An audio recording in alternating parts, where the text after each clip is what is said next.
গ্রাম মানে সৌন্দর্য লীলা খেলা। হাড় কাঁপানো শীতের মধ্যে কিষানেরা রস জাল করে গুড় বানানোর ব্যস্ততা। এদিকে শীতের সকালে কুয়াশা ভরা মাঠ, মনোমুগ্ধকর দৃশ্য, আর হাতে মই টেনে ফসল বোনা, এটা দেখে প্রাণ জুড়িয়ে যায়। আর কৃষকের এক স্থান থেকে অন্য স্থানে মাটি ঢোয়ানো দেখে অনেক ভালোই লাগে। হ্যালো গাইজ, আসসালামু আলাইকুম, কেমন আছেন সবাই? আশা করছি ভালো আছেন। আজ সকাল সকাল আমার চাচার বাসায় চলে আসছি, কারণ আমার কিছু ছাই লাগবে। এসে দেখি রসগুলো চাচা টিনে ঢালতেছে, কারণ ও রস জাল করে গুড় বানায়। চাচা অনেকগুলো গাছ কেটে রস সংগ্রহ করে, আর এই হাড় কাঁপানো শীতের মধ্যে চাচা প্রতিদিন খেজুর গাছ থেকে রস নামিয়ে আনে অরিজিনাল পিওর খাঁটি গুড় তৈরি করার জন্য। আর এই লালি গুড়ে ভেজাল কিছুই মেশানো, যার কারণে চাচার লালি গুড়ের অনেক চাহিদা। আর এদিকে চাচার বাড়ি থেকে ছাই নিয়ে আমি আমার পেঁয়াজের জমিতে চলে আসছি। এসে দেখি কুয়াশায় কোনো কিছুই দেখা যাচ্ছে না। বিষয়টা আমার কাছে অনেক ভালো লাগতেছে, কারণ অনেকদিন এরকম দৃশ্য দেখিনি। তো আমি এখন আমার যে ছাই নিয়ে আসছি, ওই ছাইগুলো আমার পেঁয়াজের আলে ভালো করে ছিটিয়ে দিব। আমাদের এখানে পেঁয়াজের বিচি বুনে যে গাছ বাড়ায় ওটাকে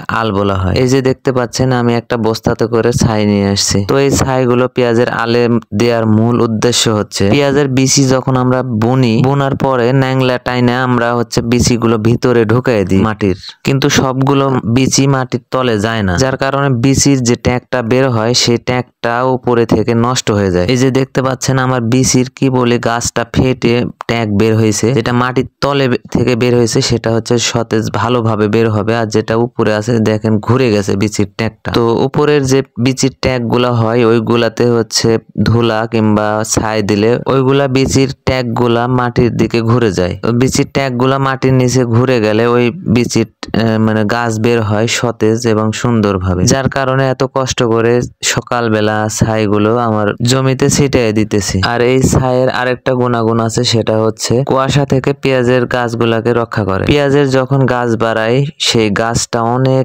নরম হয়, যার কারণে পেঁয়াজের গাছের গোড়ায় যখন লিওর পড়ে গোড়া পচে মরে যায়। এদিকে পেঁয়াজের আলে আমার ছাই ছিটানো হয়ে গেছে, তো আমি আমার ঘাসের জমির দিকে রওনা দিলাম। আর যাইতে গিয়ে দেখি মাসুম এবং ওর আব্বু হাত দিয়ে জমিতে মই টানতেছে। বিষয়টা দেখতে অনেক ভালো লাগলো আমার কাছে, যার কারণে আমি দাঁড়িয়ে ওদের মই টানা দেখতেছি। তো হাত দিয়ে মই টানা দেখে আমার কি মনে হচ্ছে জানেন? আমি যখন ছোট ছিলাম তখন দেখতাম যাদের গরু ছিল না, তারা এভাবে হাত দিয়ে মই টেনে আবাদ ফসল করত। বিষয়টা অনেক কষ্টের ছিল। আর এদিকে দেখছি বরে মানুষ মাটি কাটছে ভার দিয়ে। আর এখানে আমি অনেকক্ষণ দাঁড়িয়েছিলাম, আর আমি দাঁড়িয়ে থেকে ভাবতেছিলাম আমাদের দাদারা কতই না কষ্ট করতো আগের যুগে, আর এখনকার মানুষের কতই না সুখ হয়েছে। যে ট্রাক্টর দিয়ে হাল চাষ করে সেটা দিয়েই মই দিয়ে দেয়। আর এখন আমি হাঁটতে হাঁটতে ভুট্টো সাহেবের কাছে এসে দেখি ও কোদাল দিয়ে মাটি কোবাইতেছে, কারণ মাটির তল দেশে পানি পাইপ নিয়ে আসতে ওর বাড়ি থেকে চোরা পর্যন্ত নিয়ে আসা আছে। তো আরো সুবিধার জন্য বরের ধারে নিয়ে আসতেছে। মানুষের এখন কতই না সুখ হয়েছে। মতো এ পর্যন্ত।